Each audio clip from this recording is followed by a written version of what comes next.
자, 안녕하세요. 오늘 저희가 함께 살펴볼 자료는요.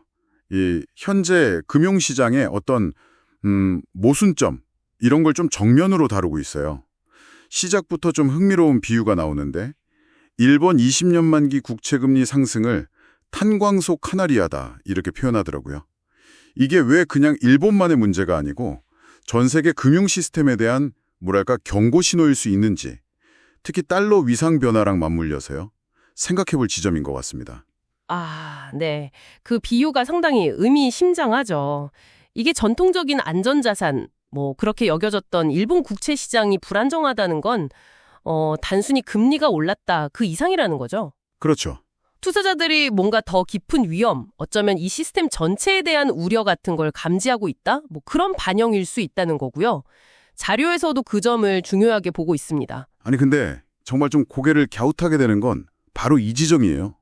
미국 주식이나 신용시장은 4월 저점 이후로 반등세를 보이는데 왜 달러는 오히려 약세고 금리 관련 시장은 계속 불안한 신호를 보내는 걸까요? 네네. 이 상반된 흐름, 당신께서 제공해 주신 그 BNP 파리바 콘퍼런스 자료를 통해서 한번 그 속내를 파헤쳐보죠.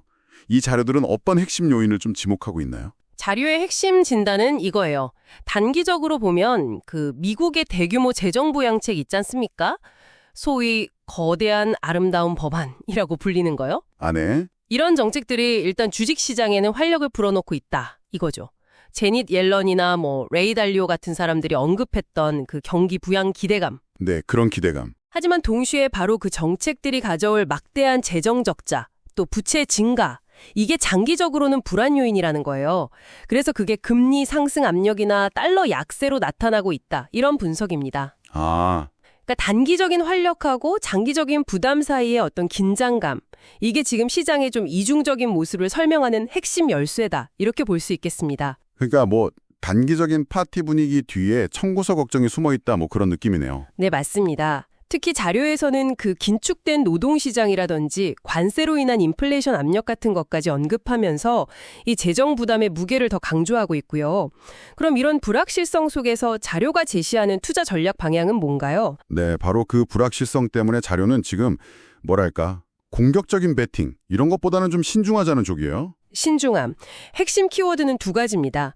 품질 그리고 예측 가능성. 품질과 예측 가능성. 네, 그러니까 실적이 좀 안정적이고 예측이 가능한 우량 기업들, 우리가 흔히 말하는 블루칩 있잖아요.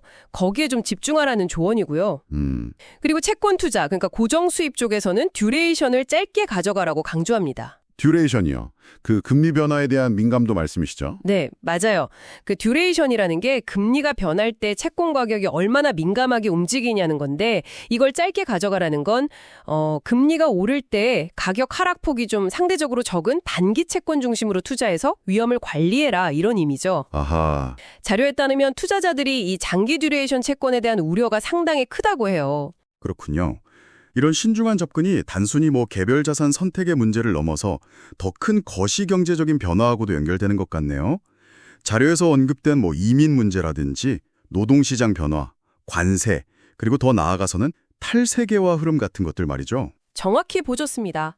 자료는 이런 거시적인 요인들이 그냥 배경에만 머무는 게 아니라 투자 환경 자체를 근본적으로 바꾸고 있다 이렇게 분석해요.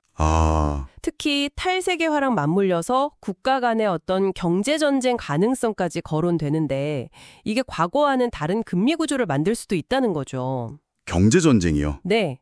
거기에다가 또 미국 연준의 리더십 교체 가능성, 그리고 정치적인 영향력이 커지는 거 아니냐는 우려, 이것도 중요한 변수고요. 이 부분이 상당히 좀 흥미로운 대목입니다. 연준의 정치화 우려라면 이게 시장에 어떤 영향을 줄 수 있다고 분석되나요?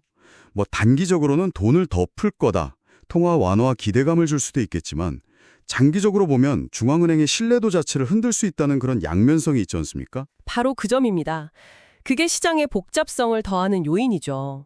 단기적인 유동성 기대랑 장기적인 신뢰 약화 우려가 같이 있는 거예요. 네. 이런 맥락에서 보면 올해 성과가 좋았던 고수익 채권, 하이힐드 채권에 대해서도 자료는 지금 가치 평가는 그다지 매력적이지 않다 이렇게 보고요. 아, 지금은 좀 비싸다는 거군요. 네, 오히려 워싱턴의 정치 상황 변화라든지 아니면 여름철에 계절적으로 시장이 좀 둔화될 때가 있잖아요.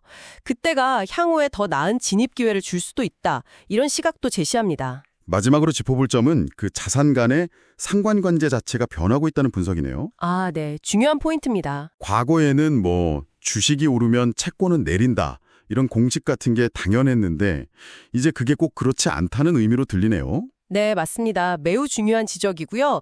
자료는 투자자들이 금리랑 주식 같은 이 주요 자산군 사이의 관계가 계속 변하고 있다는 현실을 좀 직시해야 한다. 그리고 포트폴리오 구성이나 위험평가 방식 자체를 근본적으로 재검토해야 한다고 강조합니다. 과거의 경험치에만 의존하기에는 세상이 너무 많이 변했다 이런 이야기죠. 자, 오늘 논의를 좀 정리해 보겠습니다.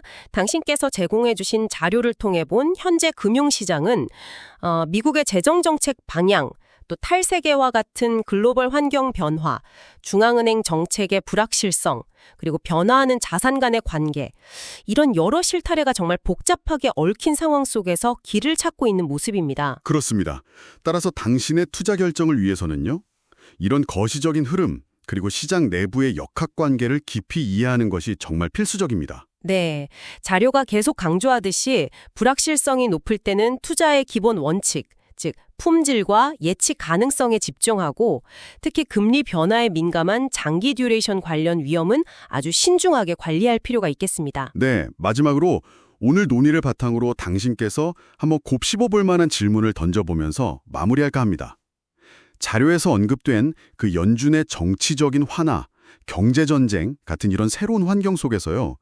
과거 금융위기 때 안전판 역할을 했던 그 전통적인 안전자산이라는 개념, 이게 과연 미래에도 유효할까요? 좋은 질문이네요. 아니면 그 역할이나 형태가 근본적으로 변화하게 될까요? 자료가 직접 답을 주진 않지만 앞으로 우리가 계속 좀 주시해야 할 중요한 질문이 아닐까 싶습니다.